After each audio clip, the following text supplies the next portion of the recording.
Ferrari did everything they could to keep Monza locked down tight on April 22nd, like seriously locked. Security was everywhere, shutting it all down so nobody could sneak a peek. No media, no cameras, no access at all. The message was loud and clear: stay away from the track.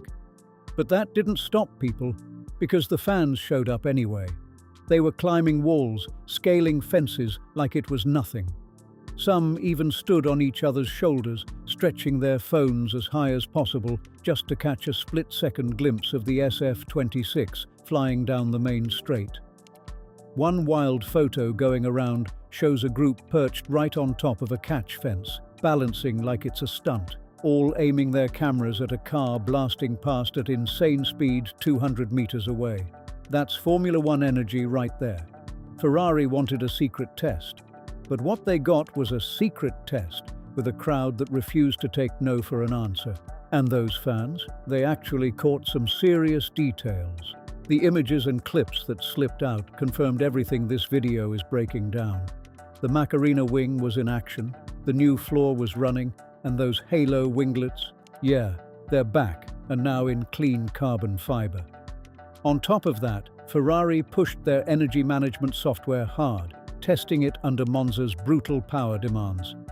They hit exactly 200 kilometers, 34 laps around the 5.8-kilometer circuit, which is the absolute max allowed under filming day rules. Then just like that, they packed it up and headed back to Maranello, already gearing up for Miami. If you want the Miami GP breakdown the second it's out, hit like and subscribe. This is exactly the kind of breakdown we do every race weekend. Let's break down exactly what went down on April 22nd at Monza and what it revealed about the SF-26 heading into the Miami GP. Because even with Ferrari trying to keep everything under wraps, the truth still found a way out. First up, the Macarena wing is back, no doubt about it. The footage fans captured, hanging off fences and climbing for a better angle, clearly shows the rear wing rotating into its open position down the Monza main straight. And this isn't your typical DRS setup. It's something way more advanced. Instead of just flipping a flap, this system actually changes the entire wing's geometry, which is a big deal. Now here's how you can spot it. When the Macarena wing is closed, there's no central actuation lever at all. Regular DRS systems always have that mechanism right in the middle. But this one? It's powered from both sides using two separate motors, leaving the center completely clean. And in those Monza images, that middle section is empty. Clear proof Ferrari had the Macarena wing fitted on the car. After China, the big question wasn't whether this concept worked, because clearly it did, or Ferrari would have scrapped it on the spot. The real issue was whether they fixed the flaw that forced them to pull it before the race. And that problem was serious. Under combined braking, when the car shifts from high downforce in corners to low drag on straights, the transition wasn't smooth. When the driver was braking and turning at the same time, the rear of the car became unstable, unpredictable at the worst possible moment. That kind of behavior can't slide in Formula One, and Ferrari knew it. So all eyes now are on whether this updated version finally solved that chaos. Ferrari's engineers didn't sit around after China. They got to work fast, and they went deep into fixing that Macarena system. Weeks of refinement went into it. The new version is lighter, way more controlled, and the transition between configurations is noticeably smoother now. Even the actuation timing has been fine-tuned, so the wing responds consistently instead of acting unpredictable under different loads. That was a major issue before. And here's where it gets serious. People inside the paddock are saying this revised Macarena setup could unlock a straight-line speed boost of 8 to 10 kilometers per hour when it's working right. That's not small, that's huge. At a track like Miami, where the final straight is long and turn 1 is the main overtaking spot, that kind of gain can flip qualifying results and completely change race strategy. Now think about this. Monza, with its long straights and heavy braking zones, is exactly where the original version fell apart. That's where it struggled the most. But this time, Ferrari ran it for all 34 laps, the full filming day limit, and didn't take it off once. That's the first real positive signal they've had since the China setback, and it says a lot. Then there's the Halo winglets, and yes, they're back on the SF26 too. They first showed up in China, but there was a problem. Sources said the material used back then didn't meet the regulations. The rules are strict. Anything attached to the halo has to be made from the same material as the halo itself. Ferrari's first attempt didn't pass that test. But now, that issue looks fixed. The Monza images show those winglets back in place, and this time they appear to be made from proper carbon fiber, the same material as the halo, instead of that temporary solution used earlier. And these winglets aren't just for looks. They actually serve a clear aerodynamic purpose. The halo, while necessary for safety, disrupts airflow in a big way. In a perfect setup, air would flow cleanly from the front of the car to the engine intake and rear bodywork. But the halo sits right in the middle, forcing that air to break and scatter. These winglets are Ferrari's way of fighting back against that disruption. These winglets are built to deal with that airflow mess around the halo, cleaning it up, guiding it smoothly toward the engine intake and rear bodywork, and squeezing out a small but real aerodynamic gain, especially at high speeds. It might sound minor, but in Formula One, even tiny gains like that can make a serious difference. And here's where it gets interesting.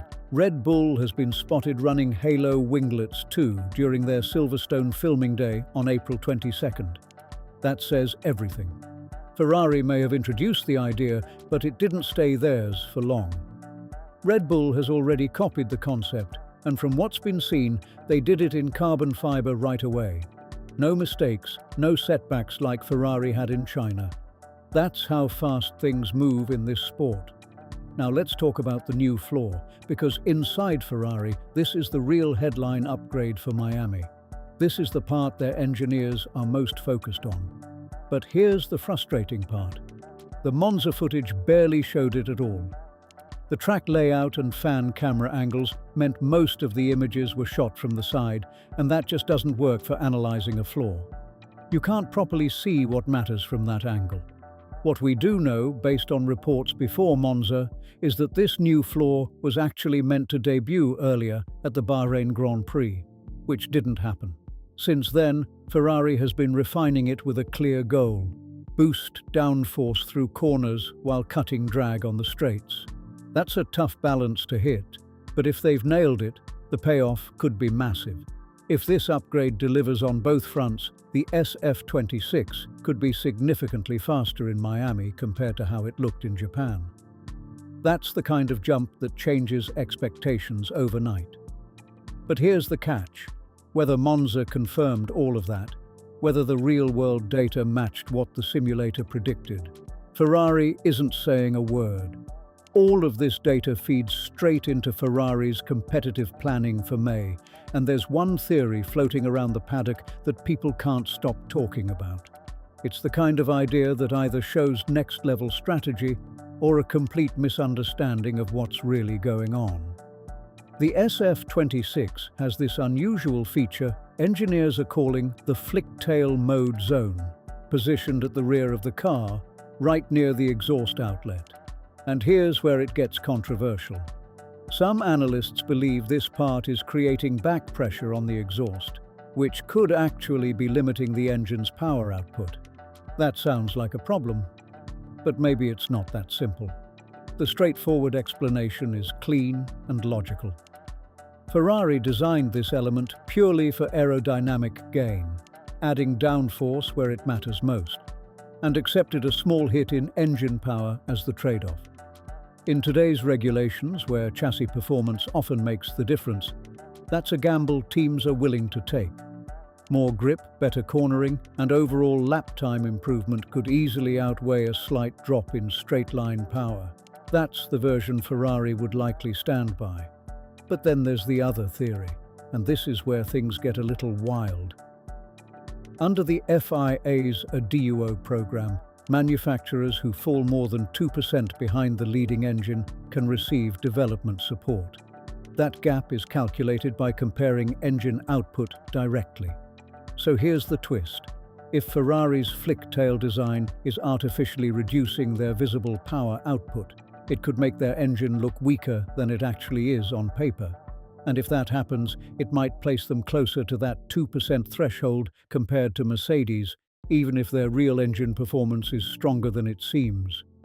The deeper you go into this theory, the more intense it sounds. A bigger gap to the front means a higher ADUO classification, and that brings serious benefits. More development tokens, more dyno hours, more budget to work with. That's a powerful advantage if you know how to use it. So the idea is this. Ferrari could be taking a small hit right now, sacrificing a bit of lap time because of that power loss, just to unlock way more development resources later. And then, they come back with a fresh engine setup, remove the flick-tail limitation, and suddenly that hidden performance shows up all at once. If that's true, it's a calculated move, not a mistake. But let's be real. This would mean Ferrari is playing a very long and risky game. Giving up points in the short term for a potential gain later in the season is not something you do lightly. It's bold, and it could backfire just as easily as it could pay off. Ferrari has made strategic calls like this before, so it's not out of the question. But without access to their internal engine data, nobody can prove it.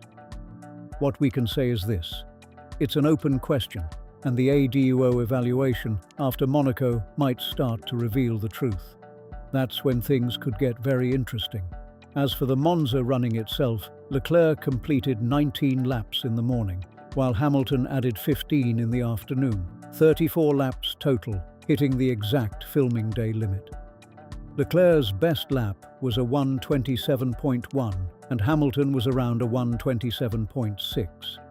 But those numbers miss the point. Filming days aren't about raw performance. Teams run specific programs based on what engineers need to test, not on chasing lap times. Conditions were different too. Hamilton ran later in the day. For perspective, pole position at Monza in 2025 was in the 1:18 range, so these laps are nowhere near full pace. These 2026 cars are running way slower, like 8 to 9 seconds off, mainly because of the new energy management systems. So those Monza lap times? Totally normal for what these cars are dealing with right now. Nothing shocking there. But here's the thing.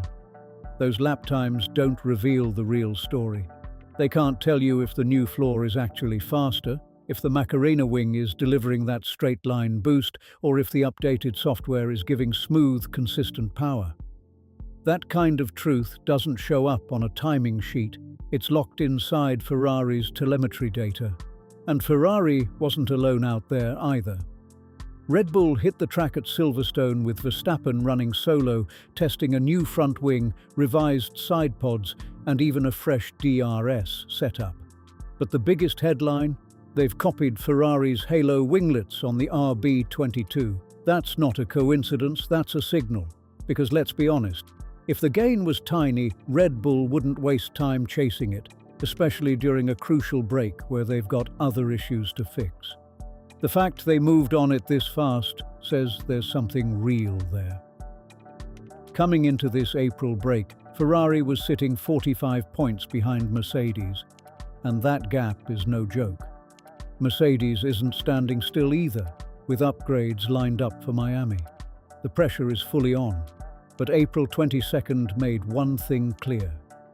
Ferrari is pushing every tool, every idea, every upgrade they've got to close that gap. The Macarena wing ran all 34 laps without being pulled. The new floor was installed. The software got tested under one of the toughest energy demands of the season. None of this guarantees a win in Miami, but it gives Ferrari something they've been chasing: real momentum.